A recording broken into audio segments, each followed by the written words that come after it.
하나가 우리 마태복음 우리가 읽은 2장에 있는 동방박사입니다. 동방박사. 여러분, 마태복음은요, 마태가 기록했다. 그 다음에 누구를 대상으로 마태복음이 기록됐느냐면 사실 유대인들을 대상으로 기록이 됐어요. 유대인들을 대상으로 기록된 마태복음에서 동방박사 이야기가 나옵니다. 동방박사가 누굽니까? 이방인들입니다. 유대인이 아닙니다. 또 하나가 우리가 누가복음을 읽었습니다마는 누가복음에 바로 이 목자 이야기가 나옵니다. 그래서 동방박사 이야기, 목자 이야기는 마태복음과 누가복음의 독특한 기사들입니다. 그러면 누가복음은 누가라고 하는 분이 썼는데 대상이 누구냐면 사실 이방인들입니다. 이방인들에게 썼는데 거기에 유대인인데 낮은 계층의 사람들, 박사들, 목자들 이야기가 나옵니다. 시사하는 바가 여러분 크다고 볼 수가 있겠죠. 그래서 어떻든 두 부류가 찾아와서 우리 아기 예수님께 경배를 합니다. 하나는 이방인들이 와서 경배를 합니다. 하나는 아주 낮은 계층의 사람들인 목자들이 예수님을 찾아와서 경배합니다. 두 이야기를 여러분 해보겠습니다. 동방박사들입니다. 여러분, 동방박사들이 의미하는 것은요, 이방인의 대표를 의미합니다. 이방인들의 대표다. 이방인들의 대표입니다. 그 동방박사들이 먼 길을 찾아와서 별을 보고 찾아와서 아기께 뭐 했더라? 찬송과 경배를 올렸더라 그랬어요. 그리고 예물을 드립니다. 그러면 헤롯 왕은 뭐 했을까? 유대인의 왕이라고 하는 헤롯 왕은 뭐 했을까? 그러면 대제사장이나 서기관이나 바리새인 이 사람들은 뭐 했을까? 생각할 바가 여러분 많은 거예요. 자, 그러면 여러분, 이 동방박사들은요, 정확하게 어느 나라 누구인지 잘 알지는 못하는데 바사 나라 아니면 바벨론 제사장 또는 점성가들을 이렇게 표현하고 있습니다. 별을 연구하는 사람들 아니면 제사장들. 별을 연구하는 이들이에요. 이 사람들은 하늘을 바라보면서 수많은 반짝거리는 별들을 보면서 별을 연구하다가 유난히 이상한 별을 하나를 발견한 겁니다. 이상하다, 이상하다. 그러니까 저 사람들은 별을 보면서 저거는 특별하게 뭔가 우리에게 보여주려고 하는, 계시하려고 하는 별이다 라고 하는 거예요. 우리는 이 별을 계시적 별이라고 합니다. 왕이 태어났다는 별의 사인으로 이 동방 박사들은 저 별은 왕이 태어났다라고 하는 것을 나타내는 별들이다, 별이다 라고 하는 거예요. 그래서 축하하기 위해서 동방 박사들이 먼 거리를 이렇게 온 거예요. 박사들이 의미하는 바가 있습니다. 아까 말한 것처럼 이방인의 대표입니다. 예수는 유대인의 왕을 넘어서서 유대인들만의 구세주가 아니라 이방인들의 구세주인 거예요. 유대인들만의 예수가 아니라, 구원주가 아니라, 그리스도가 아니라 오늘 대한민국 나에게도, 우리에게도, 여러분 북한에게도, 소련에게도, 전 세계에 있는 이들의 왕이시기도 한 겁니다. 예수님은 만왕의 왕이신 거예요. 이사야 선지자가 그 예언을 했어요. 이사야 2장 2절과 3절에 보니까 만방이 그리로 모여들 것이라. 만방이 그리로 모여들 것이라. 그런 예언을 했고요. 미가 선지자가 4장 1절과 2절에 보니까 민족들이 그리로 몰려갈 것이라. 우리 예수님이 태어나실 때 동방의 박사들이 온 것이 이사야 선지자나 미가 선지자는 예언의 시작이라고 하는 거예요. 이 복음은 걷잡을 수 없이 이방 세계, 전 세계를 향하여 번져 나가는 거예요. 그래서 예언 성취의 시작을 의미하는 겁니다. 동방 박사들은 이사야나 미가 선지자가 만방이 모여들리라, 민족들이 몰려들리라 라고 하는 그 예언의 성취의 시작이에요. 우리 예수님은 유대인들만의 예수님이 아니라 온 세계 수많은 사람들의 예수예요. 구세주예요. 누구든지 예수 믿고 구원받을 만왕의 왕이시다라고 하는 것을 동방박사 통해서 보여주고 있는 거예요. 구원 얻는 것은요, 혈통으로 되는 것이 아니다. 구원 얻는 것은 내가 예수 믿고 천국 가고, 구원 얻는 것은 유대인 혈통에서 태어나서 되는 것이 아니라, 아버지 잘 만났다고 되는 것이 아니라 믿음으로 된다라고 하는 거예요. 동방박사들은 혈통과 상관이 없습니다. 그런데 그들이 찾아옵니다. 그리고 알게 경배합니다. 구원 얻는 것은 혈통으로 되는 것이 아닙니다. 친족이라고 되는 것이 아닙니다. 피 잘 만났다고 되는 것이 아닙니다. 누구든지 예수 믿으면 멸망하지 않고 영생 얻는 거예요. 동방박사들 통해서 우리가 깨닫는 것이 바로 그거예요. 구원 얻는 것은 혈통이 아니라, 민족 잘 만나서가 아니라 믿음으로 된다. 누구든지 예수 믿으면 멸망하지 않고 영생 얻는 겁니다. 그리고 그 동방박사들이 아기 예수님을 찾아와서 예물을 드렸습니다. 성경을 이렇게 자세히 읽으면은 동방박사들은 몇 명이다? 절대로 성경에는 3명이라고 얘기를 안 하고 있습니다. 그냥 3가지 예물을 드렸다고 그랬습니다. 3가지 예물을 여러분 드렸어요. 하나가 황금입니다. 황금이에요. 참 희한한 것은요, 동방박사들이 아기 예수 별을 보고 그냥 찾아왔어요. 그러면서 예물을 갖고 왔습니다. 어쩜 그런 예물들을 이상하게 골라서 3가지를 갖고 왔을까? 이게 하나님의 섭리가 있다라고 보는 거예요. 우연히 되는 것은 없어요. 공짜로 되는 것은 없어요. 복 받을 사람은 복 받는 그릇이기 때문에 복 받는 거예요.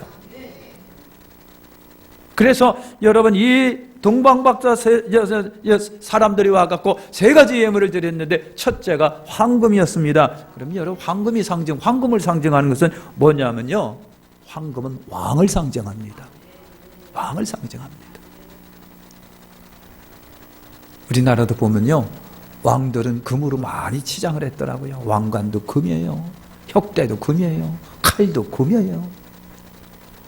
금은 영원히 변하지 않는 아주 고가의 여러분 폐물입니다. 황금은 왕을 상징합니다. 우리 예수님은 만왕의 왕이십니다. 동방박사들이 황금을 예물로 드렸다라고 하는 것에서 의미하는 것은 이분이 만왕의 왕이다라고 하는 것을 황금을 통해서 보여주는 거예요. 그들은 그것을 알고 갖고 왔는지는 몰라도요, 우리 하나님은 그걸 통해서 우리에게 사인하시는 거예요. 이분이야말로 만왕의 왕이다. 2번째 갖고 온 것이, 예물로 드린 것이 유향이라고 되어 있습니다. 유향. 이게 향이니까 냄새가 좋겠구나, 훌륭하겠구나, 고가이겠구나. 마리아가요, 예수님께 받은 은혜가 생각나서 그냥 예수님의 그 머리에 발에다가 부었던 것이 뭐다? 유향, 고가의 향.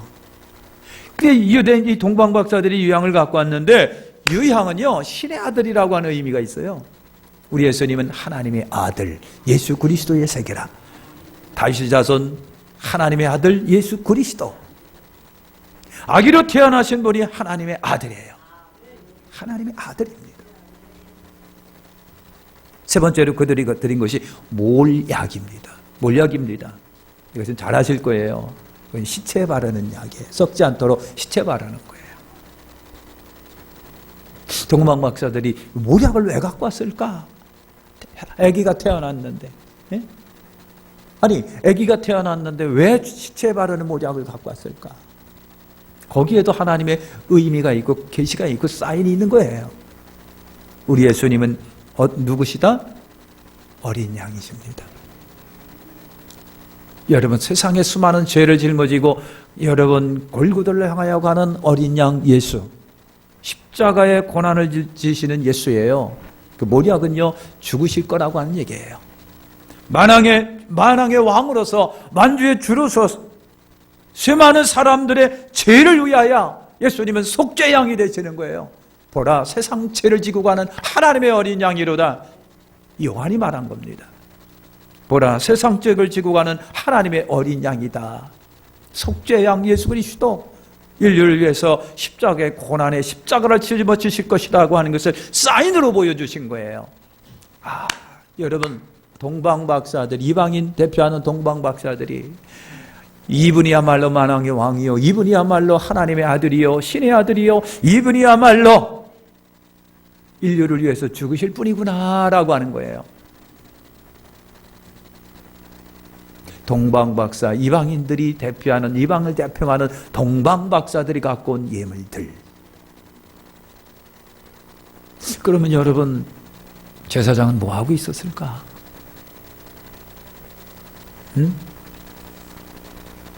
율법을 연구하는 서기관들, 야훼 하나님을 섬기기 위해서 말씀대로 율법대로 잘 살아가고 다짐했던 바리새인 서기관들은 뭐 하고 있었을까? 때로는요, 가장 열심히 하나님을 섬긴다고 하는 사람들을 제외인 시켜놓고, 때로는 하나님이 아주 평범한 사람을 통해서 말씀하시기도 하고 은혜를 주시기도 하고 계시를 하기도 한다는 거 꼭 기억하세요.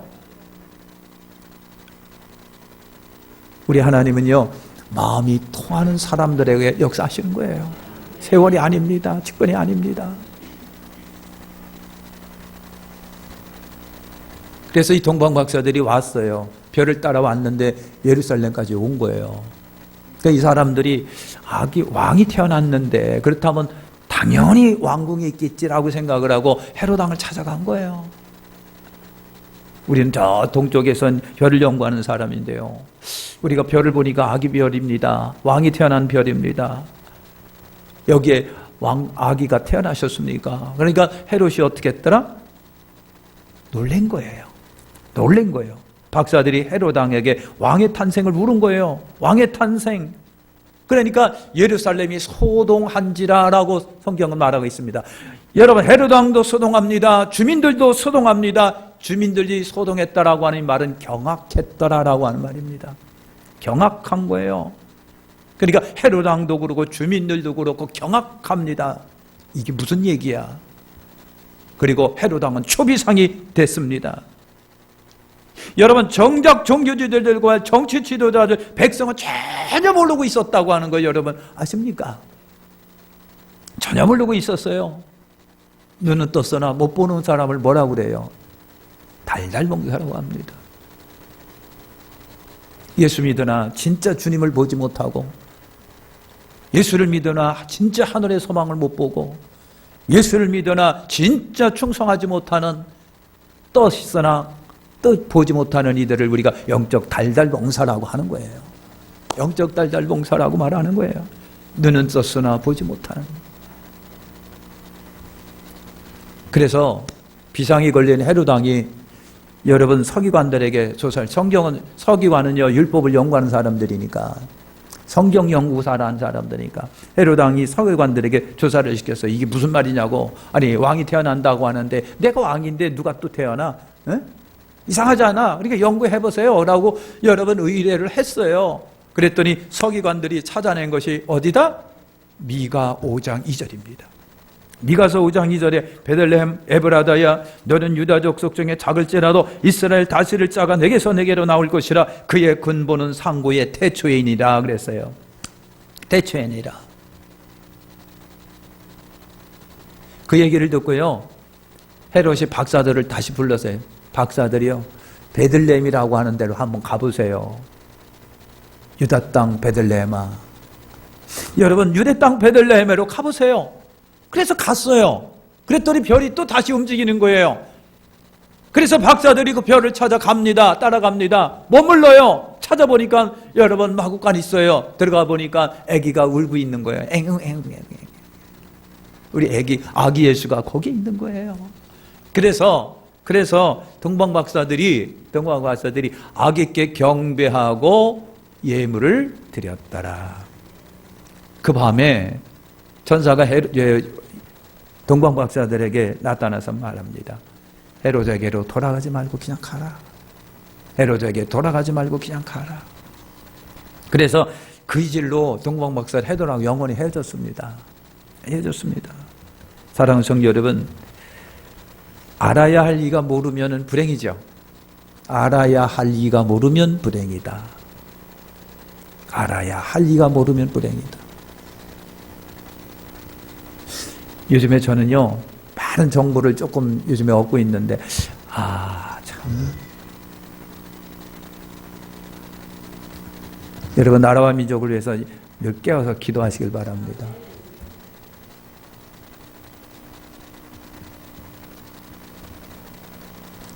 이런 말을 해서 죄송하지만, 우리나라에 수많은 기라상 같은 목사님들이 있어요. 많이 배운 지식인 목사님들이 너무 많아요. 근데 여러분, 제가 그렇게 보면서 아무리 대한민국에서 유명한 방송에 팍팍 나오고 그리고 그냥 뭐 이름이 떠 있는 목사님들 다 믿지는 말아야 되겠다라고 하는 것입니다. 윤리 도덕적으로 하자가 있어서가 아닙니다. 사상적으로 문제가 깊구나라고 하는 거예요. 하나님이 싫어하는 것으로 무장되어 있구나. 잘못하면 큰일이 되겠구나. 모르면 큰일인 거예요. 사랑하는 성도 여러분, 아시기를 축원합니다. 모르면 큰일이다. 알아야 할 분들이 모르고 있는 거예요. 알아야 할 분들이 모르고 있는 거예요. 알아야 할 이가 모르면 불행인데 미안하지만 그 불행은 스스로 자초하는 것이다. 패역이 자초입니다. 패역이 자초예요. 패역이 뭡니까? 불의함이요, 불순종이요, 거역이에요. 여러분, 출애굽하는 이스라엘 백성들이 하나님 앞에 미움을 받고 심판받습니다. 이유가 뭐냐면 패역입니다. 불순종입니다. 거역입니다. 불행의 자초는 패역입니다. 패역입니다. 불의함, 불순종, 거역입니다. 거역입니다. 사랑하는 성도 여러분, 바울이 그랬습니다. 바울은요, 유대인이 예수님을 거절함으로 복음이 이방인에게로 갔다고 선언합니다. 우리 예수님은요, 아기 예수로 태어날 때서부터 이미 유대인들에게 버림을 받고 이 예수 그리스도의 복음은 이방인에게로 가기로 마태복음에 보니까 이미 작정된 거예요. 확정된 거예요. 복음이 유대인에게로 갔다고, 유대인에게서 이방인에게로 갔다. 왜 갔습니까? 저들이 거절하고 거부함으로. 저들이 거절하고 거부함으로 복음이 이방인에게 갔다고 선언합니다. 이건 예고된 바예요. 예수를 거절하면 살리는 복음이 나를 떠난다. 내가 예수님을 등한히 합니다. 무시합니다. 불순종합니다. 거역한다 합니다. 그러면 나를 살리는 복음이 나를 떠난다. 유대인을 떠난다. 제사장을 떠났다. 서기관을 떠났다. 헤로드 왕을 떠났다. 사랑하는 성경 그거예요. 그거예요. 그 다음에 두 번째가 이제 누가복음에 있는 목자들입니다. 목자들. 목자들은요, 미안하지만 유대인을 대표합니다. 누가복음은 누가라고 한 분이 누구에게 썼다? 이방인에게 써서. 이방인에게 썼는데 누가복음에 목자들이 등장을 합니다. 유대인을 대표합니다. 자, 정치인, 종교인들이 대표가 아닙니다. 왕이 대표가 아닙니다. 대제사장, 제사장들이 대표가 아닙니다. 율법사들, 서기관, 이 사람들이 대표가 아니었습니다. 하나님이 원하시고 마음에 맞는 자가 하나님의 대표인 거예요. 목자든 상관없습니다. 하나님이 원하는 사람이 대표인 거예요. 여러분, 이스라엘은 원래가 이스라엘 사람들, 히브리 민족들은 원래가 목자들입니다. 목자들이에요. 유목생활을 한 거예요. 유목생활. 요즘에 베두인족이 있습니다. 텐트 갖고 다니면서 치고 양각 끌고 다니면서 풀 찾아다니고 텐트 치고 그러면서 이게 거리 이렇게 방황과 광야란 광야를 막 여러분 막 이렇게 헤매고 다니는 사람 요즘에 베두인족이라고 그랬잖아요. 성지순례 가면 가끔 베두인들을 봐요. 베두인들 양떼를 쫙 끌고 다니면서 항상 텐트 치고 거기서 여러분 생활하면서 또 옮기고 그들은 나그네를 그렇게 대접을 잘합니다. 나그네를 그렇게 대접을 잘해요. 오면은요 거저 보내지 않아요. 막 데려다가 그냥 막 맛있는 것도 주고 막 그냥 그래서 그냥 보낸단 말이죠. 유대인들이 히브리 민족이 원래 유목생활을 했어요. 여러분 다윗 왕도 원래가 뭐였었다? 목동이었었다. 목자였었다라고 하는 거예요. 그런데 자기 민족 조상들이 여러분 유목 생활을 하며 목자로서 생활을 했는데, 그런데 목자들이 지금 어떻게 됐습니까? 예수님 오실 때 당시에 천한계급이 되어버리고 말았어요. 아주 천한계급이 됐습니다. 성경에 보면요, 죄리와 세인은 항상 유대인들에게 멸시당하는 죄인들 취급당하는 거예요. 그래서 예수님이 세리와 죄인들과 함께 있는 것을 보고 저 제사장들 바리새인들이 저 예수는 꼭 세리와 죄인들하고만 어울리고 먹고 마신다고 막 그렇게 성토했습니다. 그렇게 성토를 한 거예요. 근데 그 목자들이 세리와 동급입니다. 동급입니다. 아이러니하게 이런 목자들에게 천사의 계시가 가장 먼저 임했다라고 하는 겁니다. 그래서 목자는 목자와 상통하나 봅니다. 여러분 아시잖아요. 우리 예수님은 우리의 목자장이 되십니다. 그죠? 우리 예수님은 우리의 목자장이 되시는 겁니다. 우리는 그분의 양입니다. 여러분 예수님이 당신을 어린 양, 속죄양으로 나타내셨습니다. 그러면 하나님은 목자이십니다. 자기 백성은 양들입니다.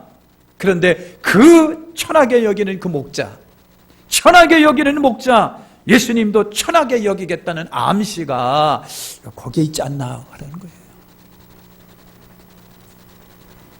목자들을 천하게 여기는 그들이 목자장으로 오신 예수님도 천하게 여기겠다는 메시지가 거기에 있는 거 아니겠느냐라고 하는 거예요. 요한복음 1장 10절과 11절에 말씀합니다. 그가 세상에 계셨으며 세상은 그로 말미암아 진바되었으되 세상이 그를 알지 못하고 자기 땅에 오매 자기 백성이 영접하지 아니하였으니. 목자들에게 천사들이 소식을 전합니다. 천사가 이르되 무서워하 말라. 내가 온 백성에게 미칠 큰 기쁨의 좋은 소식을 너희에게 전하노라. 오늘날 다윗의 동네에 너희를 위하여 구주가 나셨으니 곧 그리스도 주시니라. 너희가 가서 강보에 쌓여 구에 누인 아기를 보리니 이것이 너희에게 표적이라 하더니. 그랬어요. 온 백성에게 미칠 큰 기쁨의 좋은 소식, 다윗의 동네에 너희를 위하여 구주가 나셨으니. 여러분 이것처럼 충격적인 소식이 없어요. 이것처럼 여러분 위대한 소식이 없어요. 그런데 목자들이 제일 먼저 압니다. 다윗의 동네는 왕의 지배를 받고 있는 이스라엘입니다. 그러면 귀중한 정보는요 왕이 먼저 들어야 됩니다. 귀중한 정보는요 제사장이나 서기관들이 먼저 들어야 됩니다. 그런데 그 소식을 목자들이 먼저 압니다. 이스라엘의 왕 메시아 구주가 태어났다는 그 소식이 목자들에게 전해집니다. 낮고 천한 이 땅에 오신 예수님. 여러분 정치의 왕, 헤롯왕, 종교의 왕, 제사장, 그들은 전혀 몰랐고 계시에서 제외당하고 있습니다. 하나님께 외면당함, 간구하심. 원인은 뭘까? 아까 얘기한 대로 패역입니다. 패역입니다. 그들은 왕이었습니다. 신분상 대제사장입니다. 서기관들입니다. 바리새인입니다. 종교적으로 대단합니다. 그런데 그들은 제외당합니다. 뭡니까? 패역입니다. 불순종입니다. 거역입니다. 외식입니다. 이것은 하나님으로부터 외면당하는 1등 공신들이에요. 목자들이 밤에 양을 지키고 있습니다. 밤에는 사나운 늑대나 이리가 역사하는 시간입니다. 밤이 그렇습니다. 그래서 목자가 밤을 새워 지켜냅니다. 그 가운데 양이 여러분 굉장히 안전합니다. 목자가 없는 양은 불편하기 짝이 없습니다. 불안하기 짝이 없습니다. 언제 잡혀먹을지 몰라요. 이것이 밤이에요. 밤. 그 밤을 꼴박 세워가면서 목자들이 양을 지키고 있습니다. 그 목자들에게 여러분 어둡고 캄캄한 죄악의 밤, 그리고 원수막이 사납게 날뛰는 여러분 캄캄한 밤, 도적질하고 죽이고 멸망시키려는 마귀, 그 속에 양을 지키려 목자라 오신 예수 그리스도, 예수 그리스도, 이것이 복음이에요. 주 예수를 믿으라. 그리하면 너와 내 집이 구원을 얻으리라. 하나님이 세상을 이처럼 사랑하사 독생자를 주셨으니 저를 믿는 자마다 멸망하지 않고 영생을 얻게 하려 하심이라. 수고하고 무거운 짐진 자들은 다 내게로 오라. 내가 너희를 쉬게 하리라. 예수 없는 인생 위험하기 짝이 없습니다. 목자 없는 양 언제 잡혀먹을지 모릅니다. 그래서 목자가 없는 양들은 사실은 참 저주 있는 양이라고 할 수 있어요. 나의 주 나의 하나님 예수, 내 안에 계신 분, 여러분 안에 예수 그리스도 계십니까? 목자로서 계십니까?